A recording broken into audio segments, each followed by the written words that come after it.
വാക്കുകൾ പഠിച്ചു. അത് ഏതൊക്കെയായിരുന്നു?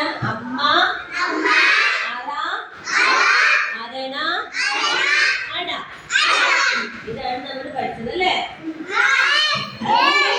ആ എന്ന അക്ഷരം പഠിച്ചു അല്ലേ? ആ എന്ന അക്ഷരം പഠിച്ചു. ആ വരുന്ന വാക്കുകൾ പറഞ്ഞു അല്ലേ? ഏതൊക്കെയാണിത്? ആന, പിന്നെ ആമ, പിന്നെ ആല, ആട്.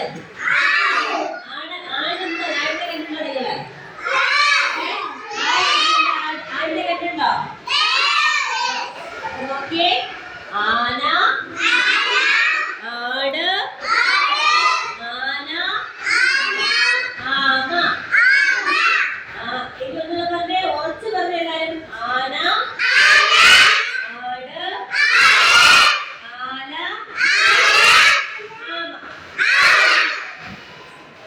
വരുന്ന വാക്കുകളാണിത് അല്ലേ? ഇനി നമ്മൾ നോക്കിക്കോ. ഇതില് എഴുതിയിരിക്കുന്ന അക്ഷരത്തിന് അടുത്തായിട്ട് ഒരു അടയാളം, ഒരു ചിഹ്നം കൊടുത്തിട്ടുണ്ട്. അതാണ് ആ അടയാളം. എന്താണ്? നമുക്ക് എല്ലാ അക്ഷരങ്ങളും, അതായത് നമ്മൾ എല്ലാ വാക്കുകളുടെ കൂടെയും നമുക്ക് ആ എന്ന അക്ഷരം ചേർക്കാൻ പറ്റാത്തതുകൊണ്ട് നമ്മൾ അതിന് പകരമായിട്ട് ആയുടെ ചിഹ്നമാണ് ഉപയോഗിക്കുന്നത്. മനസ്സിലായോ? ആയുടെ ചിഹ്നം ഇതാണ് അല്ലേ? ഇതാണ് ആ അടയാളം. ഇത് മാ എന്ന അക്ഷരത്തിന്റെ കൂടെ നമ്മൾ ആ അടയാളം ഇടുമ്പോ എന്ത് വായിക്കുന്നു? കഴിഞ്ഞ ദിവസം ടീച്ചർ പറഞ്ഞിരുന്നു. എന്ത് വായിക്കും? മാ. താ എന്ന അക്ഷരത്തിലൂടെ ആണെങ്കിലോ ലാ എന്ന അക്ഷരത്തിലൂടെ ആണെങ്കിലോ വാ എന്ന അക്ഷരത്തിലൂടെ ആണെങ്കിലോ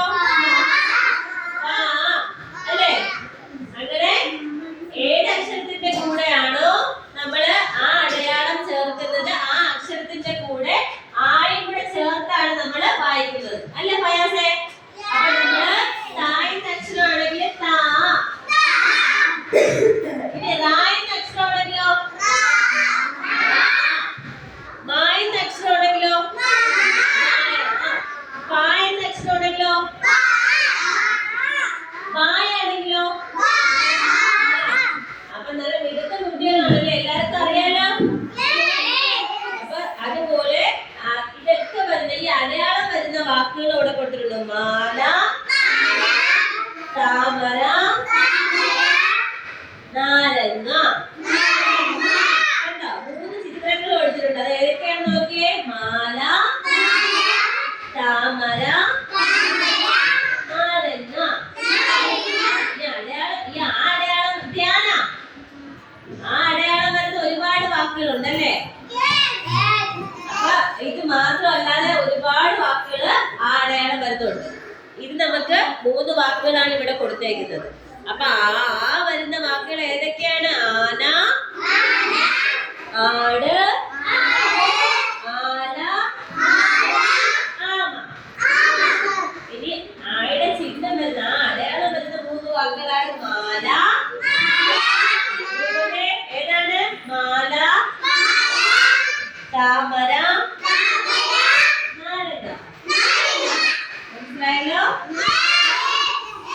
ഇത് നടന്നോ? ടീച്ചർ ഇന്ന് പഠിപ്പിച്ച ആ വരുന്ന വാക്കുകൾ ഏതൊക്കെയാണെന്ന് പറഞ്ഞേ.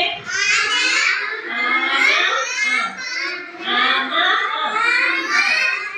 പിന്നെ നെക്സ്റ്റ് ഒരു പറഞ്ഞോ. ആല, ആമ. ആന, ആട്, ആല, ആമ. കേട്ടാ?